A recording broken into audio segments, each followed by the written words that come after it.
Jaime Durán Barba, gracias por venir a Mesa Chica. Un gusto, José. Un gusto estar acá. ¿Alguna vez lo habían llamado el doctor Víctor Frankenstein? Como... No, nunca había oído, me parece muy gracioso. ¿Y cree que usted resucitó a Cristina para la política? En absoluto. A ver, suponer que Cristina Fernández estaba muerta era un disparate. Ganamos las elecciones con 2%. ¿Y que en un año y medio la mitad de los argentinos cambió de punto de vista? No. El peronismo, ¿cuántos años estuvo en la provincia de Buenos Aires? La vida. ¿Y era posible que nosotros de un año le hayamos borrado? No. Son realidades que existen. El peronismo o el cristinismo son fenómenos importantes. Estuvieron en el gobierno 12 años. Ella es una mujer inteligente, capaz, una líder de la vieja política, pero una buena líder. A ella le cantan Vamos a volver. ¿Tiene futuro Cristina en la política argentina? Personalmente creo que hay un gran cambio en la política del mundo y de América Latina. No creo que puedan volver muchos de los antiguos líderes, sobre todo en los países en que se presenta una alternativa distinta. Fijémonos en la elección chilena de este fin de semana. Una abstención de más del 60%. Abstención. La gente está harta de la vieja política, mucha gente. Hay gente que lidera la vieja política. Cambiemos representa un fenómeno único en América Latina. Por eso me enamoré tanto de la cosa y me he quedado más en Argentina que en otros países. Es un fenómeno muy especial debido a la psicología y a la preparación de Mauricio, al equipo que tienen. En realidad trabajan como equipo. Mauricio tiene algo raro entre los dirigentes. Lo normal en casi todo partido de América Latina es que cuando el dirigente ve que otro está creciendo, lo mate. Eso es lo normal. Acá, Macri es una persona que honestamente no tiene la política como único horizonte de su vida. Es un horizonte que le interesa, al que se entrega, pero no piensa quedarse toda la vida en eso. Y ha permitido, ha auspiciado el crecimiento de María Eugenia Vidal, de Marcos Peña, de Rodríguez Larreta, de otro montón de gente. ¿Y qué pasó con Prat Gay, por ejemplo? No estoy muy enterado de qué pasó, pero él no estaba tan inmerso en esta forma de trabajar del tradicional PRO, digamos de alguna manera, que es una forma muy horizontal, sin grandes egos. Todos estos trabajan como equipo, se respetan, ninguno se cree dueño de la verdad. Me parece que Prat Gay era un poquito más fuerte con su personalidad. Cuando hablamos de futuro en la política argentina, recién le preguntaba por Cristina Fernández de Kirchner, muchos hablan de 2020, digamos, de los próximos 4 años como escenario. ¿Cuánto hay de corto plazo y cuánto de largo plazo en la política de Cambiemos? Ante todo, en la política latinoamericana en general y en la Argentina en particular, hablar de lo que ocurrirá dentro de un año es una fantasía. Puede pasar cualquier cosa. Creo que en el caso del macrismo hay algo que se ha desarrollado y se ha consolidado por más de una década. Estudiaron, pensaron, tuvieron la Fundación Pensar. Es el proyecto menos improvisado que yo haya visto en América Latina. Es gente que se puso a estudiar, a pensar, gente que no tenía las desviaciones propias de la política tradicional, los delirios de grandeza. No creo que ni Mauricio, ni Marcos, ni Horacio, ni María Eugenia se creen dioses. Se creen personas que ayudan a los otros. Es un caso muy especial y creo que por eso tendrá mayor vigencia. Pero pensar que algo es eterno es un disparate. Nada es eterno. ¿Y qué no les perdonaría el electorado? Usted hablaba recién de este cambio que supone el gobierno actual. ¿Qué no le perdonaría el electorado al gobierno actual? Aquí hay una apuesta muy grande. Lo que ellos proponen es realizar un cambio en todas las esferas de la vida de Argentina y un cambio también cultural para que este se convierta en un país desarrollado. Eso es lo que pretenden. No es fácil, es una pretensión enorme, pero hasta aquí va funcionando y yo creo que Argentina es un país con muchas ventajas. Es un país con menos, es un país con menos habitantes que Colombia y con un territorio 10 veces más grande. Es un país casi despoblado con enormes recursos naturales. buena parte de su población tiene un nivel de lectura y demás poco usual. A mí me hacen gracia los taxistas de nuestra ciudad. Por ahí te subes a un taxi y no, que baje, estuvo bien y ni sé qué. Eso no pasa en ningún otro lado. Hay un nivel general que debería ser una base espectacular para que el país se vaya para arriba. Entonces, creo que hay condiciones físicas objetivas. Hay un dato de la historia. A principios del siglo XX, esta era una de las 7 economías más grandes del mundo. Entonces, no es que es un sueño sin sentido. Hay condiciones para que este país sea lo que fueron los otros países que nacieron con Argentina con la gran migración. Australia, Nueva Zelanda, Canadá, Estados Unidos. Nacieron todos con la migración de 1850. ¿Por qué no puede Argentina aspirar a ser un país realmente desarrollado, en el que no haya pobreza, en el que no haya narcotráfico, en que las cosas funcionen? Jaime, ahora... Hay cómo aspirar, pero es difícil. Ahora, no es fácil. Pero falta. En un ratito, después de este breve corte, le vamos a preguntar por los casos que empiezan a aparecer, a ver cuál es la resonancia, y también por algunas declaraciones del último programa de Mirta Legrand. Muchos temas para hablar con Jaime Durán Barba. Esto decía Jorge Fontevecchia aquí en nuestros estudios cuando vino al programa de María O'Donnell y Hugo Alconada 50 minutos. Yo creo que la grieta es el gran problema de la Argentina, mucho más importante que el tema económico. Parece que desde el punto de vista económico la grieta es un tema central, no solamente desde el punto de vista social. Pero me parece que alentar, promover, regodearse con la grieta es antropofágico, como algunas personas que actúan en el periodismo y en la política incentivándola. Macri evidentemente la aprovecha, Durán Barba hace de ella un culto, pero también hay que reconocer que no la crearon. ¿Cuánto se habla? Usted se ríe cuando ve la cantidad de diálogos que hay en la Argentina acerca suyo. ¿Es así? Ante todo, a Jorge lo respeto mucho, es un buen amigo mío, creo que es un tipo brillante. Pero la grieta existe por sí misma, o sea, no... Pensar, como digo, que el kirchnerismo había desaparecido porque Mauricio ganó la elección es absurdo, existirá un buen tiempo todavía.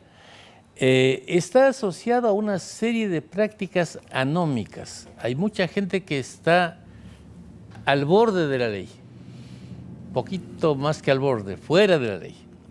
Y no son solamente los barra bravas, son gentes de clase popular, de clase alta, son empresarios. Hubo un Estado muy vinculado a una forma de hacer política que tenía poco aprecio por las instituciones. Eso es de verdad. Pero son muchísimas gentes, viven de eso. ¿Cuántas personas viven vinculadas al narcotráfico en la ciudad de Buenos Aires y en el conurbano? Según la Católica, la investigación que hizo la Universidad Católica, como 1 millón de personas. ¿Estarán de acuerdo ese 1 millón de personas en la lucha contra el narcotráfico? Me parece que no mucho, tal vez algunas. El tema es muy complejo, no es algo que se va porque la señora Cristina Fernández pierde una elección. Hay una lucha cultural que hay que hacer en Argentina, en toda América Latina. Hay que ser conscientes además de que se produjo una revolución mundial impresionante, una revolución tecnológica y de comunicaciones que arrasó con todo. O sea, los valores que existían hace 30 años ya no existen. Los medios de comunicación que funcionaban bien hace 30 años ya no pueden funcionar así. Las relaciones familiares ya no son las mismas. La privacidad desapareció. Los oradores desaparecieron. Los partidos también. Pero no es algo que quiere Macri. Es un fenómeno mundial, pasa eso en Inglaterra, pasa en México. ¿Lo de ustedes es más técnico que político? Digo, ¿la técnica pesa mucho en las operaciones y cómo trabajan? Sin duda, sin duda. Porque ahora hay herramientas técnicas que antes no había. Es el símil más exacto es el que se puede hacer con la medicina. Cuando yo era pequeño, el médico le miraba a los ojos al paciente y decía, mira, te voy a operar el corazón porque es necesario. Ahora, si me dice eso el médico, digo, para un ratito, ¿dónde está mi radiografía, mi tomografía, mi examen. Y es más, me hago en una clínica y me hago en otra para ver bien si es que me dejo o no operar. La técnica inundó todo, es distinta. Ahora en política se estudia muchísimo, hay un gran desarrollo de la psicología behaviorista, de la psicología más que estudia cuantitativamente y concretamente las actitudes humanas. Hay un desarrollo gigantesco de la comunicación y entonces no es posible ahora que el presidente o un candidato se comunique como se comunicaba el general Perón o el doctor Velasco Ibarra. Los grandes oradores desaparecieron, ya no funcionan, no existen. Si Perón y Velasco Ibarra se presentaran como candidatos, perderían las elecciones clamorosamente en este momento. ¿Qué pasa con los Paradise Papers, ¿no? Cuando uno lee las investigaciones aparecen dos ministros, uno hizo su descargo formalmente, que fue el ministro Aranguren, y el otro continúa, digamos, con la investigación. ¿Qué opinión le merece esta situación? Empresas offshore hubo siempre, habrá siempre. Decir que todas las empresas offshore son malas no tiene ningún sentido. La gente que ha trabajado en eso puede haber trabajado dentro de la total legalidad. Creo que no hay que exagerar con esas cosas. Leí hace un tiempo un artículo de Alconada Montt que me impresionó sobre la fiscal del Estado, Gilles Carbó, a quien parecía que se le podía destituir por decreto, y él la defendía. O sea, no puede ser así. Hay que cumplir con la ley, hay que cumplir con los procedimientos. No hay duda de que él no defiende ideológicamente a esa señora, no hay duda. Él es un periodista, yo lo leo con gran entusiasmo, me parece un tipo genial. uno de los mejores periodistas de Argentina. De los mejores. Además, es un tipo coherente, que eso no es fácil de encontrar. Él decía, debemos tener un país institucional. Y si es que esta señora es destituida atropellando la ley, está mal. Sigan los pasos legales y si eso se demora, se demora. Y hagamos un país en el cual la ley sirva para todos. Yo en eso, mira, me he envejecido rondando el poder, he estado cerca de muchos gobiernos y un poco pasa lo mismo en todo lado. Hay una enorme puerta giratoria en que los políticos corren como locos y no sabes bien cuáles son los perseguidos y cuáles son los perseguidores porque cambian de papel permanentemente. Pero va rotando. ¿por qué no tratamos de ser un país en el cual la ley sea para la señora Kirchner, para Macri, para Menem, para todos igual, que se respeten los derechos humanos? Acá hay mucho la tendencia a defender los derechos humanos como un arma para defender a los míos y atacar a mis adversarios. Yo creo que una persona respeta los derechos humanos cuando es capaz de pensar en los derechos humanos de los adversarios. Te digo un ejemplo, Graciela Fernández Mejía. Es un ejemplo de persona que piensa en los derechos humanos. Respecto de los derechos humanos. Claro, porque si solo respetas los derechos de los tuyos y usas esas banderas para perseguir a tus adversarios, no estás defendiendo principios, estás haciendo un uso oportunista de un principio. Jaime, le pido que se quede, que le voy a hacer la última pregunta en un minuto. Le dije dos últimas preguntas, Jaime, muy cortitas. Una tiene que ver con una frase en el programa de Mirta Legrand que generó mucha polémica en la Argentina, que tiene que ver con cómo son las mujeres en la política. ¿Quiso decir realmente esa frase? ¿Cuál frase? La de que se volvían más machonas, más... No, lo que dije es que cuando las mujeres adoptan actitudes varoniles les va muy mal. Que cuando saben ser femeninas y líderes, y puse dos casos clarísimos, el de María Eugenia Vidal, que es líder pero es madre.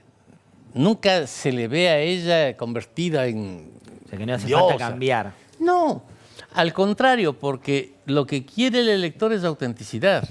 Y ver a una señora que es además madre, que es además una persona con buenos sentimientos, es genial. El caso para mí más paradigmático fue el de Marina Silva del 2010. Una mujer maravillosa, increíble. Viene agonizando desde hace toda la vida, siempre estuvo agonizando. Y era la que más ánimo nos metía en la campaña. Cuando todos nos deprimíamos, no pasa nada, no puede comer casi nada, no puede casi caminar. Vive al borde de la muerte siempre. Y tiene un optimismo y es una madre cariñosa con sus hijos. Es una mujer adorable. Si ya eres mujer adorable, de ahí a ser... Además, las mujeres cuando... Mira, no hay ninguna fuerza en la naturaleza más terrible que el agua, que es muy blandita, pero puede derrumbar montañas. El fuego no tiene tanta fuerza. Un tuit le pido, Jaime. Y las mujeres son así. Las mujeres son como el agua. Pueden parecer muy blanditas, pero tienen una fortaleza y una capacidad de combatir. A ver, difícilmente un hombre se metía la bronca que se metió María Eugenia con la policía corrupta y con el narcotráfico, porque se necesita tener la entereza de una mujer para eso, pero una mujer femenina. Ahí está, me quedo con muchas ganas de preguntarle más. Me queda en un... Bueno, no tenemos que ir. El no. próximo libro que sale es sobre la mujer. Estamos ya preparando, sale en la próxima Feria del Libro. Me quedó preguntarle Mujer por y Lilia política. Carrió. ¿Lilia Carrió? ¿Un tuit? ¿Lilia Carrió? No le he tratado.